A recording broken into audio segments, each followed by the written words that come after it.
Good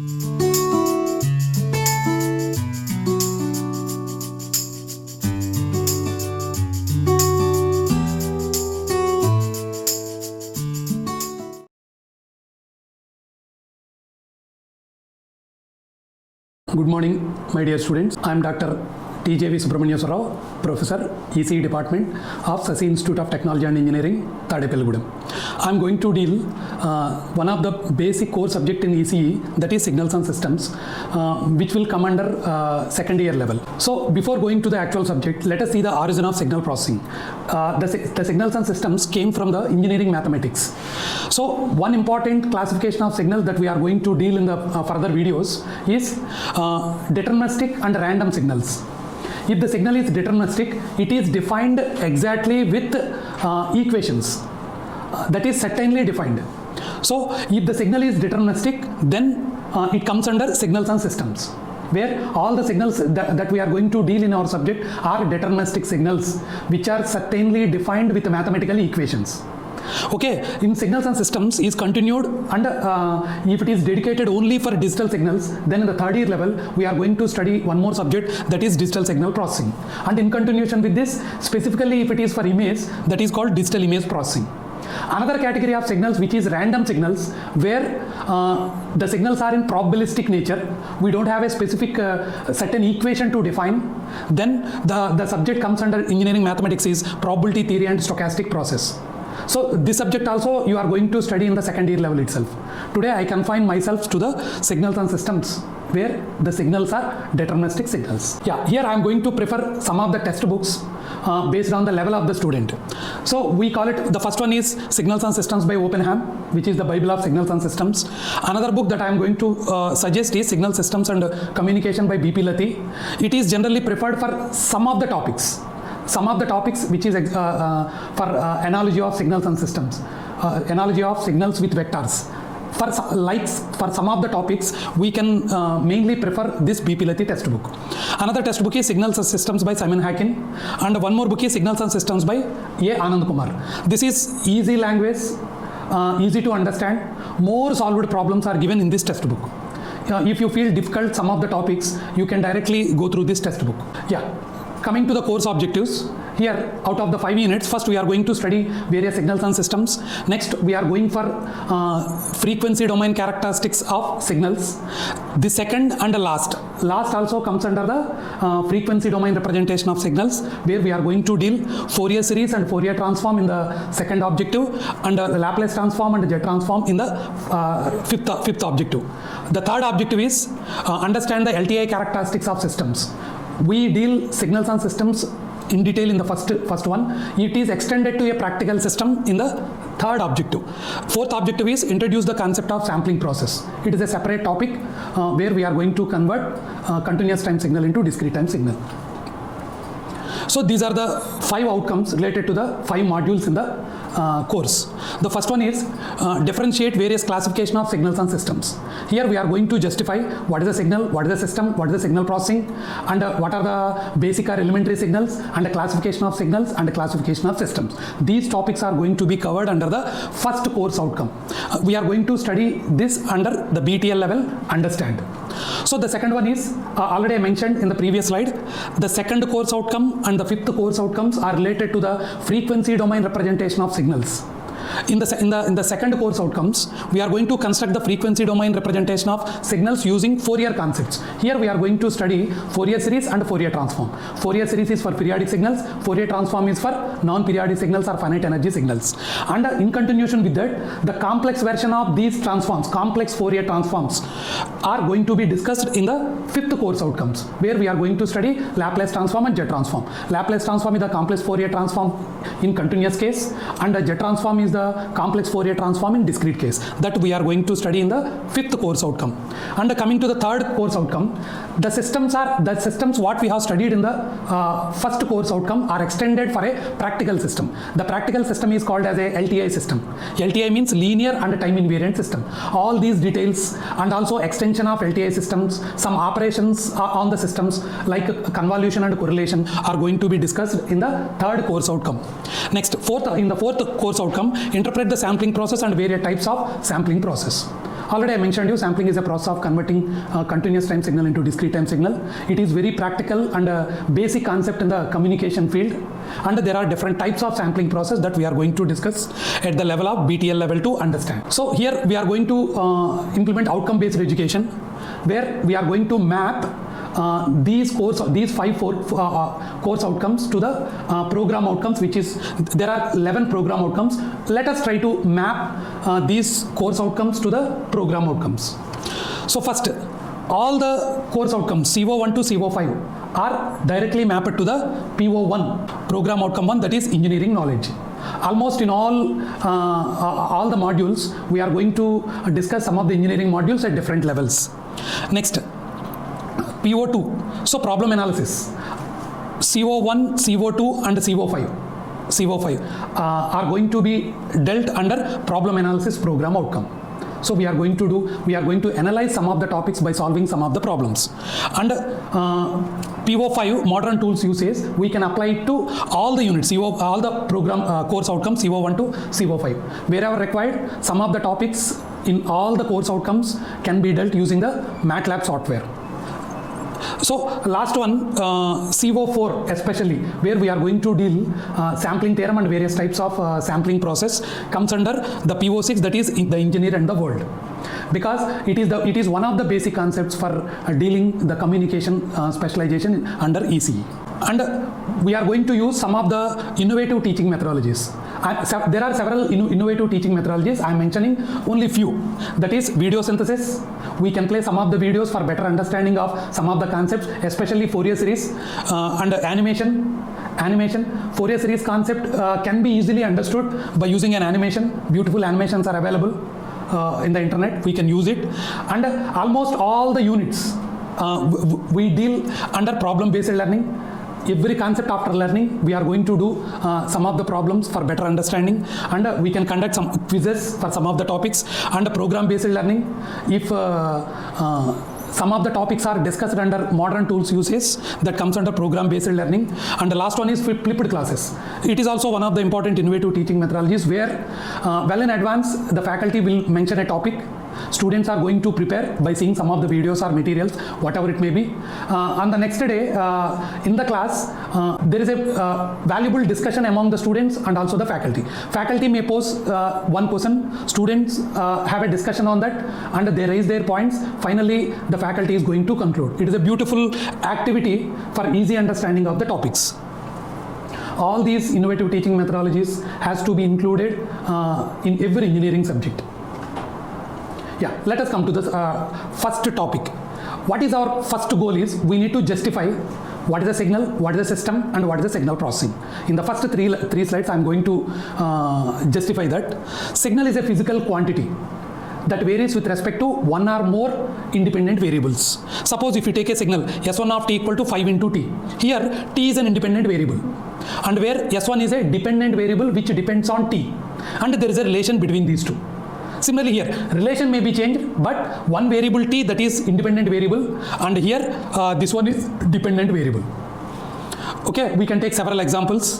One-dimensional examples, two-dimensional examples, speech signal, biometric signal, video and image, and the temperature, speed of a vehicle. Directly you can take an image, that is also a signal. And what type of relation we have is important, that classifies different types of signals. This is also a signal, random signal. Next, system. System is a physical device that can be represented as a black box that performs some operation on the input signal and gives a modified signal as output. So symbolically it is denoted as, suppose in continuous time, the output signal y of t is transformation of the input signal x of t. Here this transformation is done by the system. Okay, system will perform a specific operation on the signal applied as input, and a completely modified signal is generated at the output. One simple example is public addressing system. So in the public addressing system, we talk in front of mic.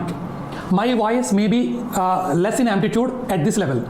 If you want to transmit to a far distance through wire or wireless, then it has to be amplified. So in this particular example, public addressing system, the operation done by the system is amplification of the signal. My voice may be weak signal, my speech signal as input for the system. It is a public addressing system. Its amplitude is improved or increased. Then it can be transferred to the far distance. Then the amplified signal is the output. Okay, in this particular example. Like this, you can take several examples. Another best example is mobile phone. We talk on one side, which is speech signal is the input. In between, it is transferred to electromagnetic signal, and it is transferred to the destination. At the destination again, it is transferred back to the original speech signal. So these are some of the examples for a system. Next, signal processing. Processing of signal using a system. That is called signal processing. One of the simple example is, what is the need of doing signal processing? Signal processing is for extracting, enhancing, storing, or transmitting. Whatever may be the operation. For all these types of operations, we can process a signal using a system. That is called signal processing. A very easy example that everybody can understand easily is, it is a blurred image. It is an image where it is not clear. This is called blurred image. If it is given to a system, one of the best example for a system is a filter. If it is given to a specific filter, the filter will remove the unwanted blur from this, and it retains the original image as it is. This is called de-blurring application. It is one of the best example for signal processing. So at this stage, we justified what is the signal, what is the system, and what is the signal processing. By keeping this concept in mind, then you can extend it to any topic under signals and systems. Now, actually in further videos, we are going to see the classification of signals separately, but for clear understanding, I want to separate one of the classification, that is continuous time, discrete time, and digital signals. We need to understand well in advance. So let us see it separately. First one, continuous time signal. Continuous time signal, it is also called as analog signal. Analog signal. A signal is said to be a continuous time signal if it is continuous with respect to time. It is continuous with respect to time axis. Generally, x-axis, this horizontal axis is time axis, vertical axis is signal axis. So it is denoted with time t, and this is corresponding signal x of t. So t is an independent variable that is represented along x-axis. X of t is a dependent variable that represents along y-axis. As per the definition, as per the name itself indicates, continuous time means time axis is continuous. It means first you need to understand what is meant by continuous. Continuous means amplitude of the signal is defined at each and every possible value of time. No time value is left. At each and every value of time point available, the signal amplitude is defined. Then it is called continuous. If we apply the same concept to the signal y-axis, the amplitude axis is also continuous. Why? Because it means each and every amplitude value is possible. We don't restrict the amplitude level in a particular duration. Suppose if I restrict to 0 to 3, suppose minimum value is 0, maximum value is let it be 3. In the interval 0 to 3, each and every amplitude value is used. So that's why amplitude axis is also continuous. So a signal is said to be continuous if time axis is continuous and amplitude axis is also continuous. So that's why it is denoted, it looks continuous. Okay, next coming to the second category, that is discrete time signal. Concept wise, it is also called as a sequence, a discrete time sequence, but in general we use as a discrete time signal. Here the name itself indicates time axis is discrete. This is time axis, it is discrete. Discrete means, unlike continuous, we don't take each and every possible value of time interval. We take particular discrete values. Suppose in this particular interval, I am going to take a particular time values. It may be 0, 1, 2, 3, 4, like this. Only particular discrete values are taken along time axis. Here, if you take, the signal is defined at 0, next the signal is defined at 1. That's it. There is nothing between 0 and 1. That is very important point while differentiating continuous time and discrete time. Whereas in case of continuous time, if it is 0 and if it is 1, at 0 the amplitude is defined, at 1 is amplitude is defined, at 0.1 amplitude is defined, at 0.2 amplitude, at each and every time the amplitude is defined. But whereas in case of discrete time, the next, if the time gap is 1, the next immediate time value after 0 is 1 only. Nothing is in between. After 1, the next immediate time value is 2. Like this. If the time gap is 1 between the time value, it means time index is 1, the next immediate value after 1 is 2 only. Nothing is in between 1 and 2. That's why it is called discrete time. Next, and what about the amplitude axis in discrete time? It looks discrete but not discrete. The amplitude axis is continuous. Why? Let me indicate some of the amplitude. Suppose this amplitude may be 0.9. This amplitude may be 1.2. this amplitude may be 2.8, like this. This amplitude may be 2.7. This amplitude may be 1.1, like this. Like this, in case of discrete time, amplitudes of the signal may take any values. Any value means that is called continuous. Discrete means specific values are taken, that is called discrete. Here, so any value is possible as an amplitude in case of discrete time. So that's why amplitude axis is continuous. So a discrete time signal is one in which the time axis is discrete and amplitude axis is continuous. Coming to the third category, that is digital signal, where the amplitude axis is also discretized. So a digital signal is one in which time axis is discrete and amplitude axis is also discrete. It means what is meant by discretization of amplitude. So suppose we are going to assume some of the amplitudes only. Amplitude may be either 0 or 1 or 2 or 3. That's it. Only 4 possible values are there for amplitude. If any other value, it will not be taken. Suppose while converting from discrete time to digital, take the first amplitude at 0, the amplitude of the signal is 0.9. 0.9 is not possible. Only I have 1 is possible. So the 0.9 amplitude is rounded off to 1. Rounded up to 1. Similarly, at 1, the signal amplitude is 1.2. 1.2 is not possible here. So we are going, 2 is possible or 1 is possible. 1.2 is very nearer to 1, so that's why it is rounded up to 1. Like this, it is 2.8. 2.8 is not possible, that is rounded up to 3. So only discrete amplitudes are possible, that's why it is called discrete amplitude axis. So what the use of discretization of amplitude is for communication purpose. Suppose in this particular example I mentioned the amplitude may be either 0 or 1 or 2 or 3.